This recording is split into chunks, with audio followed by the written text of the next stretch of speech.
Hi గారు, welcome to our channel. ప్రస్తుతం మనతో పాటు దాము భారతి గారు సీనియర్ జర్నలిస్ట్ ఉన్నారు. వారితో ఒకసారి మాట్లాడదాం. సార్ నమస్కారం. సార్ సార్ నిన్న కసిరెడ్డి ఎయిర్పోర్ట్ లో అరెస్ట్ చేసినట్టుగా వార్తలు అయితే వినిపిస్తున్నాయి సార్. అటు విజయసాయి రెడ్డి సీరియస్ గా ఇష్యూని తీసుకొని వైసీపీ నేతల్ని ఇరికించే ప్రయత్నం చేస్తున్నట్టు కూడా తెలుస్తుంది. అండ్ ఈ అరెస్ట్ నేపథ్యంలో ఆయన ఇంకో ట్వీట్ చేశారని కూడా చెప్తున్నారు. మరి ఆ ట్వీట్ లో ఏముంది, దీనికి సంబంధించి మరి ఏం జరిగే అవకాశం ఉంది సార్?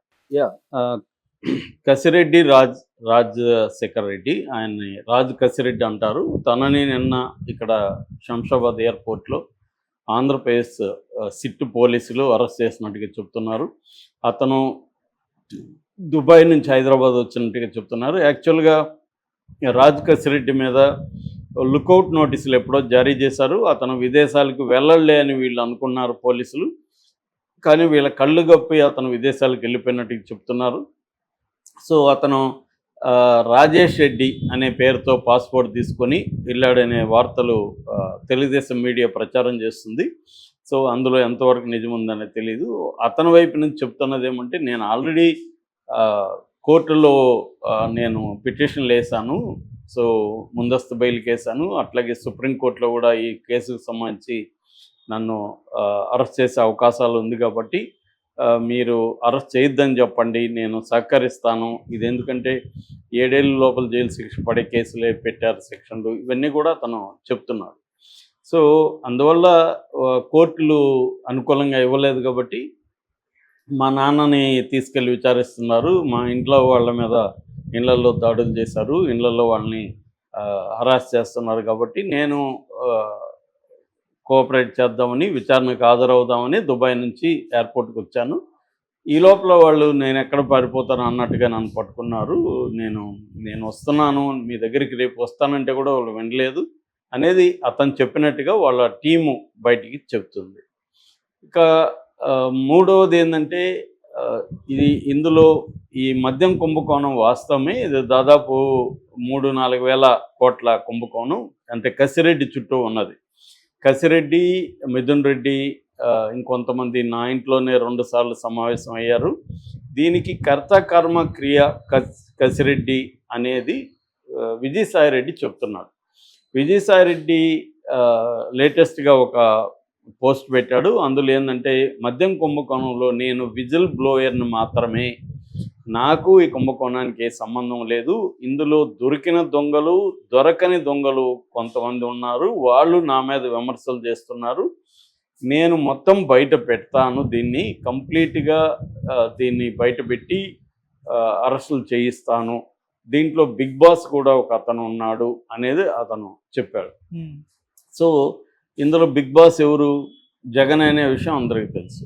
సో ఎందుకు ఈ ట్వీట్ చేశాడంటే, విజయసాయి రెడ్డి మీద కసిరెడ్డి ఒక ఆడియో రిలీజ్ చేశాడు. అదేంటంటే, విజయసాయి రెడ్డి బట్టెబాజు మనిషి, అంటే మోసగాడు, నేను అతని గురించి డీటెయిల్గా మీడియాకి చెప్తానని, ఈ టైంలో నేను ఈ కేసు గురించి ఎక్కువ మాట్లాడను అనేది ఒక ఆడియో రిలీజ్ చేశాడు. త్వరలోనే నేను విచారణకు హాజరవుతానని కూడా అది దాంట్లో ఉంది. సో అతను పట్టుకున్నారు. ఇప్పుడు మరి అరెస్ట్ చూపిస్తారా, లేకపోతే కేవలం విచారణ కోసమే పట్టుకున్నారా, కోర్టుకు ప్రొడ్యూస్ చేస్తారా అనేది ఈరోజు తెలుస్తుంది.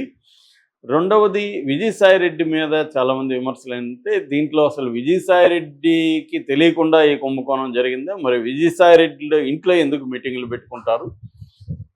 కుంభకోణాలు చేసేవాళ్ళు విజయసాయి రెడ్డికి ఇంట్లో పోయి మీటింగులు పెట్టుకుంటారా తెలియకుండా ఉంటే?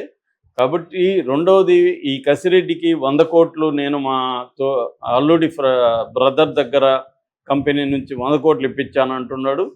మరి ఒకప్పుడేమో నా అల్లుడికి నాకు సంబంధమే లేదు, అరవిందో వాళ్ళతో నాకు అసలు ఏ పరిచయం లేదు, నేను అల్లుడికి వాళ్ళ తమ్ముడు తప్ప ఎటువంటి లావాదేవీలు వాళ్ళతో లేవని ఆయన అనేకసార్లు మాట్లాడి, ఇప్పుడు మరి 100 కోట్లు ఈయన మాటకి వాళ్ళు జస్ట్ మాట చెప్తే 100 కోట్లు ఎవడని ఇచ్చేస్తాడా? ఇదంతా ఏంటంటే, ఆయన ఎస్కేప్ కావడం కోసం, ఆయన కుంభకోణాల నుంచి కేసులను తప్పించుకోవడం కోసం బీజేపీలో చేరుతూ, దానికి ప్రతిఫలంగా వైసీపీని బదనాం చేసి వైసీపీ వాళ్ళ మీద కేసులు పెట్టి జగన్ని ఇరికిచ్చే ప్లాను ఈయన చేస్తున్నాడు. నిజానికి కోటరీ అంటున్నాడు. ఒకప్పుడు ఈయనే కదా కోటరీ. ఈయన ఉన్నప్పుడు కోటరీ అనేక మందిని ఇబ్బందులు పెట్టలేదా? ఈయన వల్లే కదా మైసూరారెడ్డి లాంటి వాళ్ళు కూడా వైసీపీని వదిలి వెళ్ళిపోయారు. సో అసలు ఇతన్ని ఒక చార్టెడ్ అకౌంటెంట్గా ఉన్న వ్యక్తిని తీసుకొచ్చి జగన్ నెంబర్ 2 పొజిషన్ ఇచ్చి ఇతనికి 2 సార్లు రాజ్యసభ సభ్యత్వం ఇప్పించి మోడీతో అమిత్ షాతో ఎప్పుడు చూసినా టచ్లో ఉండేట్టుగా క్రియేట్ చేసి ఈ స్థాయికి తీసుకెళ్ళింది ఎవరు? జగను. లేకపోతే తన పరిస్థితి ఏంటి? ఒక సీఏగానే మిగిలిపోవాల్సిన వ్యక్తి ఇతను. సో అతన్ని జగన్ ఇలాగా తల మీద పెట్టుకోవడం జగన్ తప్పు. ఎవరినంటే వాళ్ళని ఇలా తెచ్చి పెట్టుకోవడం, వాళ్ళు ఇతనికి ఏకై మీకై కూర్చోవడం అనేది జగన్ చేస్తున్న తప్పు అనేది చాలామంది విమర్శిస్తూ పోస్టులు అంటే వైసీపీ అభిమానులే పెడుతున్నారు. అంటే క్లియర్గా విజయసాయిరెడ్డి ఒకప్పుడు నన్ను పైన పెట్టుకున్నాడు, తర్వాత పక్కన పెట్టాడు అన్న ఒక కోపంతోనే విజయసాయిరెడ్డి బయటకు వచ్చి జగన్ మీద, వైసీపీ నాయకుల మీద కక్ష తీర్చుకునే కార్యక్రమం చేస్తున్నాడు తప్ప ఇందులో ఆయన ప్రజలకు మేలు చేసే కార్యక్రమం లేదు. మరి నువ్వు ఇన్ని రోజులుండి నీకు తెలియదా? ఇప్పుడు ఎందుకు బయటికి ఇవన్నీ పెడుతున్నావు అంటే క్లియర్గా కేసుల నుంచి ఎస్కేప్ కావడం కోసం. జగన్ కూడా ఇదే మాట అన్నాడు, భయపడి కొంతమంది బయటకు వెళ్ళారని. ఇతను భయపడి వెళ్ళడం కాకుండా జగన్కి యాంటీగా మారాలన్న ఒక కండిషన్తోనే చంద్రబాబుతో కుమ్మక్కయ్యాడు. ఎందుకంటే ఇప్పుడు ఈయన నెంబర్ 2గా ఉన్నాడు మొన్నటి వరకు. వైజాగ్ పార్టీ ఇన్ఛార్జ్, ఉత్తరాంధ్ర ఇన్ఛార్జిగా చేశాడు. తర్వాత ఎంపీగా మొన్ననే కంటెస్ట్ చేశాడు నెల్లూరులో. ఇవన్నీ చేసి అనేక కేసుల్లో జగన్తో పాటు సహనిందితుడిగా ఉన్నాడు. ఈయన ఇండిపెండెంట్గా ఉంది. వీళ్ళ కూతురు నేహారెడ్డి అక్కడ భీమ్లీలో ప్రహరీ వాళ్ళని ఆక్యుపై చేసుకుని గెస్ట్ హౌస్ కట్టిందని సాక్షాత్తు హైకోర్టే సీరియస్గా మందలించింది. సో ఈ కేసులు ఆయన మీద ఉన్నాయి. అట్లాగే కాకినాడ పోర్టు కుంభకోణం, ఆ పోర్టుకు సంబంధించిన బెదిరించి వాటాలు రాసుకోవడంలో కూడా ఈయన ప్రధాన పాత్ర ఉందనేది అందరికీ తెలిసిన విషయమే. ఈ కేసుల నుంచి ఈయన బయటపడడం కోసమే ఈయన తెలుగుదేశంతోనూ బీజేపీతోనూ కుమ్మక్కయి తెలుగుదేశంలో చేరితే కరెక్ట్గా ఉండదు కాబట్టి బీజేపీలో చేరి ఈయన గవర్నర్ పోస్ట్ లాంటివి తీసుకోవడం ఒకటి. రెండవది జగన్కి సంబంధించిన కుంభకోణాలు అవన్నీ ఈయనకి తెలుసు. ఎందుకంటే జగన్ కంపెనీలకి ఈయన ఫైనాన్షియల్ అడ్వైజర్గా ఉన్నాడు. తర్వాత కూడా ఈయన నెంబర్ 2గా చాలా కాలం ఉన్నాడు. ఆ తర్వాత కొద్దిగా గ్యాప్ వచ్చింది, మళ్ళీ ఈయన్ని తీసుకున్నాడు జగన్. సో వైసీపీలో అనేక విషయాలు ఈయనకి ఇన్సైడ్ విషయాలని తెలుసు కాబట్టి ఈయన ఈ డేటా ఇచ్చి వీళ్ళని అరెస్టులు చేయించి కేసులు పెట్టి జగన్ని ఇబ్బంది పెట్టే ఒక కార్యక్రమం చేస్తున్నాడు. అందుకనే ఆయన పార్టీకి రిజైన్ చేయగానే ఆయన వెళ్ళి షర్మిలను కూడా కలిశాడు.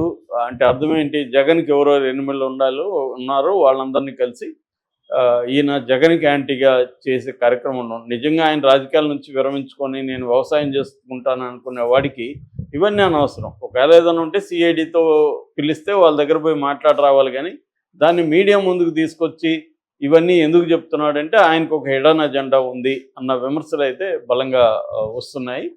సో ఇది నెక్స్ట్ లెవెల్కి ఎక్కడికి వెళ్తుంది? ఇది జగన్ వరకు వెళ్తుందా? ఎందుకంటే ఆయనైతే చాలా సీరియస్గా ఉన్నట్టు తెలుస్తుంది. కసిరెడ్డి దగ్గర స్టార్ట్ చేసి ఇది జగన్ వరకు తీసుకెళ్లే ఒక ప్లాన్ అయితే కనిపిస్తుంది. సో ఇప్పుడు కసిరెడ్డిని గట్టిగా గ్రిల్ చేసే అవకాశం ఉంది. ఎందుకంటే కొత్త బ్రాండ్లు పెట్టించడం, ఆ బ్రాండ్లకి కోటాలు ఎక్కువ ఇప్పించడం, ఇవన్నీ కూడా కసిరెడ్డి చూసుకున్నాడు. ఈయన ఆధ్వర్యంలోనే అవన్నీ జరిగాయి. సో కసిరెడ్డి ద్వారానే డబ్బులు వెళ్ళింది. దాదాపు 3,000 కోట్ల పైన కసిరెడ్డి ఆర్గనైజ్ చేశాడు. కాబట్టి ఇదంతా కూడా హవాలా.